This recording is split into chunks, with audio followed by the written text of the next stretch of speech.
이임재 전 용산서장은 당일의 행적이 이제 구체적으로 좀 드러나면서 비난 여론도 높아지고 있는 상황인데요. 어제 국회에서도 질타가 쏟아졌습니다. 어떤 내용이 나왔는지 좀 들어보겠습니다.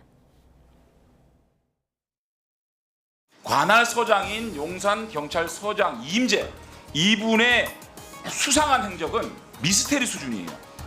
이거는 과실치사를 넘어 참소 방조, 구경꾼, 살인 방조, 세월호 선장보다 더하면 더했지 덜하지 않은 사람이다 이렇게 생각을 합니다. 이임재 총경의 행태 이해가 되십니까? 이렇게 느긋하게 뒷짐지고 걷는 이 시점이 몇 시였냐? 22시 59분이었습니다.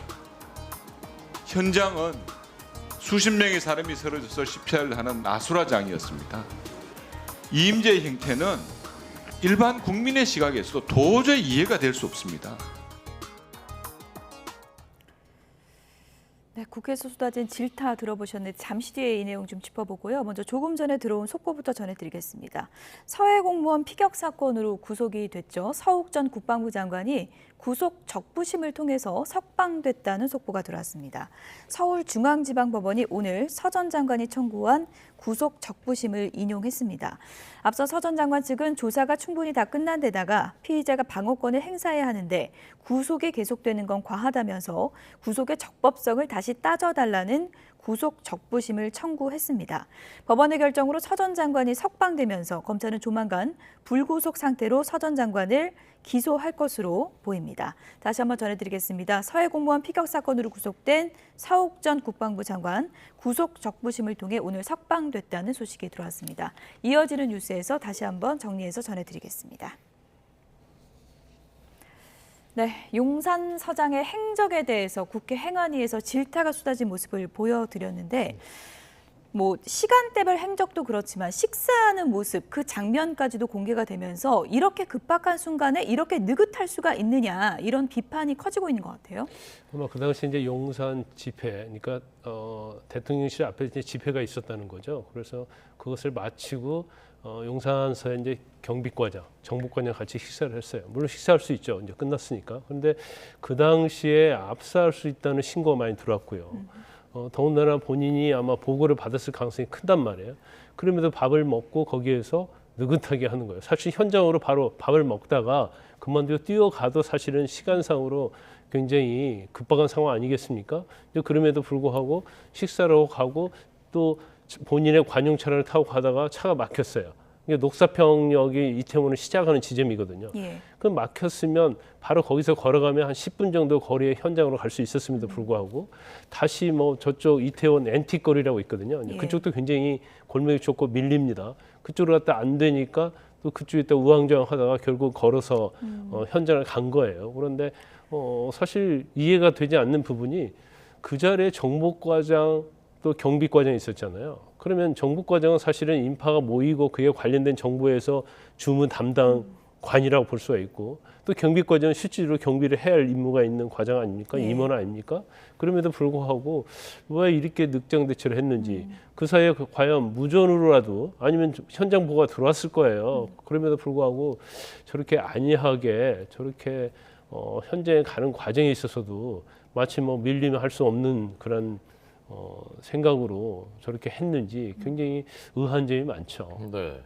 처음에 밝혔던 현장 도착 시각도 조작되는 것으로 밝혀졌고 예. 심지어는 그 다른 라인으로 보고를 받은 대통령실에서 용산서장한테 전화했는데 그 전화도 이제 안 받았다라는 예. 사실도 밝혀졌고요. 그러니까 이게 좀 정말 미스터리 수준이다라는 이제 생각이 들게 하는데 어떤 가능성을 예컨대 상정해 볼 수 있을까요? 아마 본인 자체는 그 어떤 보고 자체에 대해서 이제 보고가 물론 늦어질 수도 있고요. 아니면 그 급박한 보고에 대해서 그냥 안이하게 생각했던 것 같아요. 아니면 거기에 파출소가 있고요. 또 소방서 있고 그러니까 알아서 잘 처리하겠지. 이제 그런 생각을 했을 가능성이 좀 크다고 보고요. 그런데 사실 지금 여러 가지 CCTV랄지 이런 걸 보면 사실 본인의 행적이랄지 이런 것은요. 금방 밝혀지거든요. CCTV가 굉장히 많지 않습니까? 그러면 그 동선거리를 얼마든지 행적을 추적할 수 있을 뿐 아니라 또 GPS 핸드폰을 가지고 있기 때문에 GPS 추적되면 몇 시에 어느 지점에 있었는지가 다 나오거든요. 그럼에도 불구하고 이후에 이제 그런 것들을 삭제를 하면서 이제 조작하려는 그런 태도를 보여서 예. 더구나 이제 국민의 분노를 산다 이렇게 볼 수밖에 없는 것 같아요. 그래서 아까 저희가 CCTV 봤지만 지금 10시, 11시가 넘은 상황에서 11시 한 9분 정도 걸어가는 모습이 보이잖아요. 예. 그런 것들이 다 행적에 노출됨에도 불구하고 본인의 어떤 국회에 대한 보고를 할 때도 마치 10시 20분에 현장에 도착해서 보고한 것처럼 거짓을 꾸미는 것은 본인에 대한 일말의 책임감보다는 예. 내가 앞으로 법적으로 어떤 처벌을 받을 건지 책임을 질 것인지 그 부분에 너무나 집중한 나머지 본인의 행지에 관한 것도 허위로 보고하게 하고 예. 이런 상황들이 참 이해할 수 없는 측면이 좀 있는 겁니다. 그래서 과실치사상 혐의에다 직무유기 혐의가 이제 더해져서 이제 입건이 된 건데 네. 직무유기 혐의 같은 경우에는 해석의 문제입니까? 입증의 문제입니까? 지금 뭐 증거는 충분히 있는 건가요? 일반적으로 직무유기죄는요 예. 인정되기가 쉽지가 않아요. 왜냐하면 그런가요? 고의범이거든요. 예. 그래서 아무런 정당한 이유 없이 직무를 포기하거나 네. 아니면 직무를 이탈 또는 직장을 이탈하는 경우에 직무유기죄가 성립이 되는데 예.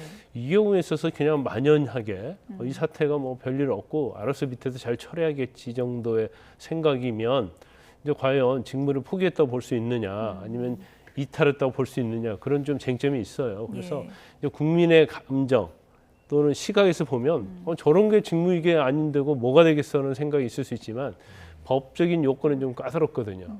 그렇기 때문에 만약에 직무유기로 기소가 되면 이제 법정에서 상당히 치열한 공방이 있을 걸로 보입니다. 네.